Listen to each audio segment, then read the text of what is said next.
Well, good morning.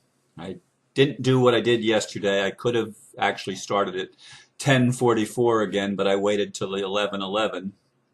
And then when it got here, I realized I hadn't done the sound check, so I quickly did that and and then started again. Um, and the sound was good. Anyway, I continue in a very introspective mood. I had a friend invite me to go to lunch today, but I called a bit ago and declined and asked for a rain check because I have to watch the grandkids again this afternoon.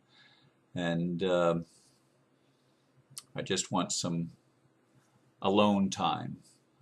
As much as I don't like lonely, I very much appreciate alone time. I very much appreciate that.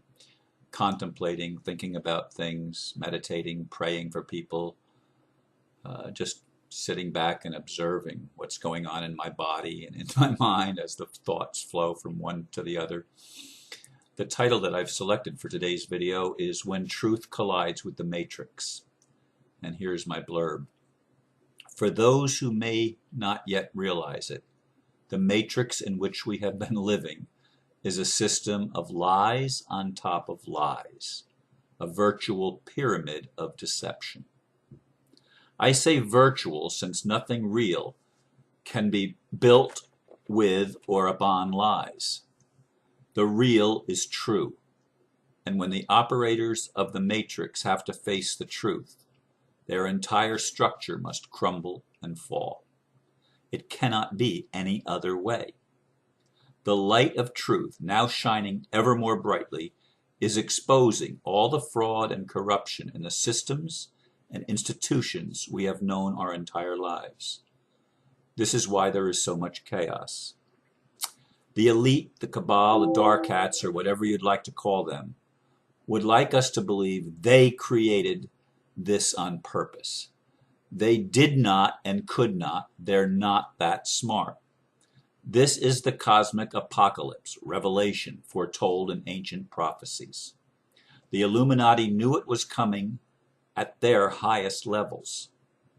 Their game plan was to get us to look at them as the cause, not at our loving Creator.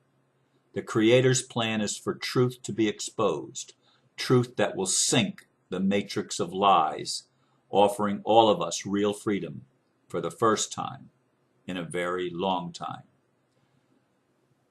Our friend David Icke popularized or made well known the principle of problem reaction solution, in which the world leaders, the powers that have been, create a problem because they want to implement a certain thing, but they want the people behind it. So they create a problem that gets the people to call for the solution they wanted to implement in the first place. So the reaction of the people is to ask the elite to give more government, more control, more protection, whatever. Okay. That presupposes that the elite are actually in control of the world. And this is something that I wrestle with a lot. And I bet you I'm not the only one. Who really is in control of what goes on in our lives and on this planet and in the cosmos in general? Who's really in charge? Is anybody in charge? Or is it just hit and miss? Whatever is, whatever will be, que sera, sera. Who's in charge? Is anybody in charge? Is life predisposed to good, or is it predisposed to nothing at all? No predisposition, no predetermination, no plan. Just let it unfold and let it be chaotic. Well, there are some that would argue that that's exactly the way it is. I'm not one of them. All of my life, since I was a kid, since I was a young boy and a teenager and in my 20s, all of my life, I have had a sense, a knowing, something inside of me that says there's purpose to all of this. And the purpose is to establish the kingdom of heaven, which to me is righting the wrongs. It's telling the truth, uncovering, exposing the lies, and setting the record straight, and returning to people our natural inheritance, our rights, our birthright, if you will, as children of the Creator. And we're all children of the Creator, and it has nothing whatsoever to do with our belief systems, our behavior, or anything else. It has to do simply with the matter of fact, that here we are having this experience called life. We have it right now as humans, and that's the one that I'm having, and that's the one that you're having if you're listening. You're having your human experience. It's not an accident. I know the Matrix, we're taught that it's an accident, that it's random, that everything is just up for a power struggle and competition to see who's the top dog, to see who's the alpha male that rules all the things below it. And that pyramid structure has been set up, but it's been set up with lies on top of lies on top of lies, as I said in the blurb. It is a pyramid of deception, also, as I said in the in the blurb. Those lies are having a head-on collision with the truth, as more and more people every day wake up to the reality that I'm talking about. The reality that the Matrix is deception. The Matrix is corruption. The Matrix is everything that is opposed to life, opposed to good, opposed to love, opposed to the feminine, opposed to nurturance, opposed to the process. Because they want to take the process for their own, but it's not theirs. Life does not belong to the dark. It belongs to the light. But it is incubated in the dark. I don't know if that makes sense to you, but physical creation is basically a womb. I call it the womb of creation. The womb is not a place of light. It is a place of darkness. It is the feminine. It is the place where life begins and comes forth from and manifests in the physical world. That is the process. The material world is the mother. Mother Earth, Father Sky. The sky, or the rays from the sun, penetrate the planets and bring forth seed and bring forth life. This is a process. It's always been the process, and it's an evolutionary process of creation. They are not opposite things. Evolution is not opposed or opposing creation. Creation is, or evolution rather, is the process that has been created by the Creator to bring forth wisdom, experience, knowledge, and everything else that has been brought forth in the manifest world. And I want to try to help you see, if you don't see it, that this is not something that is controlled, problem, reaction, solution, by dark hats. In fact, they're scared. They're shaking in their boots. The people that are most in the know, that have claimed to be at the top of the pyramid, they know that they can't continue because too many people realize the game is up. The game is over. You know, they may still try to struggle. The judges may still be imposing false sentences and making deceptive decisions. They may still be involved in the extortion of people's property the overrunning of people's rights. They may still be involved in that, trying to hold on to the game as long as they possibly can. But when truth collides with a lie, just like when light and darkness meet, which one wins? And now I'm not talking about darkness as in the feminine, I'm talking about darkness as in our ignorance. When our ignorance comes up against knowledge, true knowledge, that we are, period. I am, you are, we are. Together, we are, we exist.